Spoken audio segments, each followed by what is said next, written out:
சித்தர் வணக்கம்.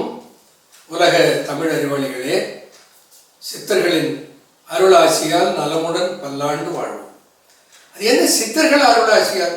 சித்தர்கள் தான் சைடு எஃபெக்ட் இல்லாத, எந்த பின்விளைவுகளும் இல்லாத, பக்க விளைவுகளும் இல்லாத உணவுப் பொருட்களிலிருந்து மருந்தை உருவாக்கினார். அதனால தான் இந்திய அரசாங்கம் அனுமதிச்சிருக்கிறது. எதை? உணவு மருந்து, மருந்து உணவு, சிறப்பு மருந்து உணவுன்னு சொல்லி நியூட்ராசூட்டிகல்ஸ். நியூட்ராசூட்டிகல்ஸ்னா மருத்துவ பண்புடைய மூலிகை பொருட்களுக்கு பேர் நியூட்ராசூட்டிகல்ஸ். அதற்கு ஒரு ஷெட்யூல் இருக்குது.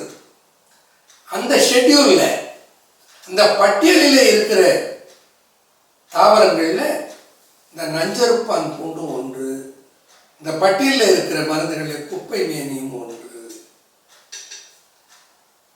அதுபோல இறைப்பு வருது, மூச்சு வாங்க. இது எல்லாமே எதை சார்ந்த பிணிகள்?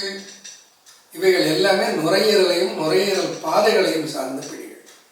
பிராங்கைட்டிஸ் என்று சொல்லுவார். என்ன பெரிய பிராங்கைட்டிஸ்? நாம கேட்டோம், எனக்கு அலர்ஜிக் பிராங்கைட்டிஸ் இருக்குதுன்னு டாக்டர் சொல்லிட்டாருங்க. என்ன 2 ஆங்கில வார்த்தைகளை கற்றுக்கிட்டோம், அவ்வளோதானே. அது என்ன அலர்ஜிக் பிராங்கைட்டிஸ்? பிராங்கஸ்னா மூச்சுக்குழாய், பிராங்கைனா மூச்சுக்குழாய்கள், பிராங்கியோல்ஸ் அப்படின்னா சிறு மூச்சுக்குழாய், மூச்சுக்குழாய் கிளைகள். மூச்சுக்குழாய் எங்கள் தொண்டையிலிருந்து ஒரு ஏர் டியூப் வருது, அது 2ஆக பிரியுது. அது பல கிளைகளாக பிரிந்து நுரையீரல் முழுக்க பரவி விடுகிறது. இப்படி போகிற இந்த குழாய்களுக்கு பொது பெயர் என்னன்னா பிராங்கைன்னு பேர். பிராங்கைட்டிஸ் என்றால் இட்டிஸ்னா வீக்கம், இன்ஃப்ளமேஷன். பிராங்கைட்டிஸ்னா மூச்சு பாதைகளில் வீக்கம். இந்த பாதைகளிலே இருக்கிற வீக்கம் எதனால் வருகிறது? அந்த பகுதியை சீண்டி, அந்த பகுதியை உபாதைக்கு உள்ளாக்குகிற உட்புகுந்த பொருளால் வருகிறது. நாம் எதை சுவாசிச்சோமோ, எதை சாப்பிட்டோமோ, அது போய் அந்த உணவு குழாய்களை அல்லது மூச்சு குழாய்களை அல்லது மூச்சு பாதையை அல்லது மூச்சு அறைகளை ஒவ்வாமையை உருவாக்குகிற தன்மை உடையதாக இருந்தால் அந்த பிரச்சனைகள் வந்து விடுது. இப்போ நான் கேட்குற கேள்வி, ஒருத்தர் சொல்றாரு எனக்கு தக்காளி பழம் அலர்ஜின்னு சொல்லி. தக்காளி பழம் இவருக்கு அலர்ஜி பண்ணாமல் இருந்தால் ஒரு முள் இருக்கு, இந்த முள்ளு குத்தனா நம்ம கையிலையும் போக்கும், இன்னொருத்தர் கையிலையும் குத்தனா போக்கும். முள்ளினுடைய தன்மை, அதனுடைய கூர்மையினாலே எந்த திசு பரப்பில வைத்து அழுத்தினாலும் அது உள்ளே போகும், வலியை உண்டாக்கும். அது முள்ளோட குணம். இந்த முள்ளு ஒருத்தருக்கு குத்தனா வலிக்காது, ஒருத்தருக்கு குத்தனா வலிக்கும்னா சிரிக்க மாட்டீங்க என்ன பார்த்து. அப்போ அந்த வலியும் அந்த குடைச்சலும் அந்த உபாதையும் எதனால் வந்தது? முள்ளால் வருகிறது. அது உண்மை. அது எல்லாருக்கும் வலியை கொடுக்கும். அது சொல்றாரு தக்காளி பழம் ஒத்துக்கலன்னு சொல்லி. தக்காளி பழத்தால அவருக்கு அந்த வேலை வந்திருந்தா தக்காளி பழம் சாப்பிடுறது பூரா அது வரணும் இல்லை?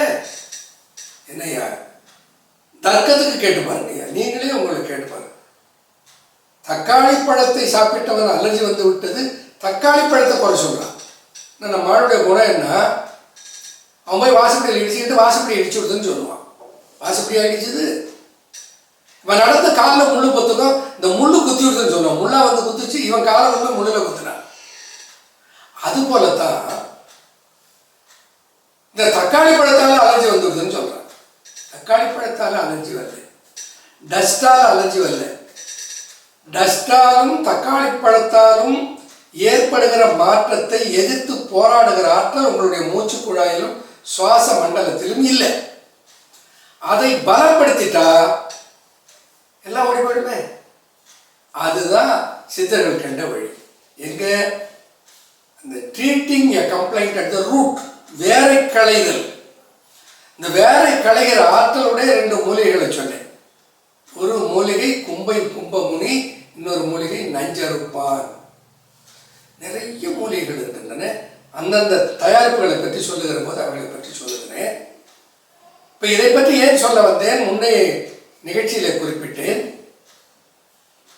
ஒருவர் வட இந்தியாவிலே முழு பணியை நிறைவு செய்துவிட்டு தென்னகம் வந்த பின்னால், தமிழ்நாட்டில் வந்த பின்னால் அவருக்கு கோதுமை அலர்ஜி ஆயிடுதுன்னு சொன்னேன். கோதுமை ஒத்துக்கல. அவருக்கு சொன்னேன், நான் ஒரு மருந்து எல்லா அலர்ஜிகளுக்கும் பொது மருந்து உருவாக்கி இருக்கிறேன், அதை கையாண்டு பாருங்கள் என்று கேசிஎம் என்று சொல்லுகிற கும்ப முனிச்சூரணம் என்று ஒரே ஒரு தயாரிப்பை கொடுத்தேன்.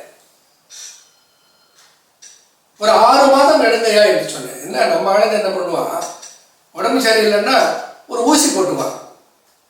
ஊசி போட்டு ஊசி எடுத்த உடனே அந்த உபாதை போயிடும், உடனே வேலைக்கு போயிடுவான்.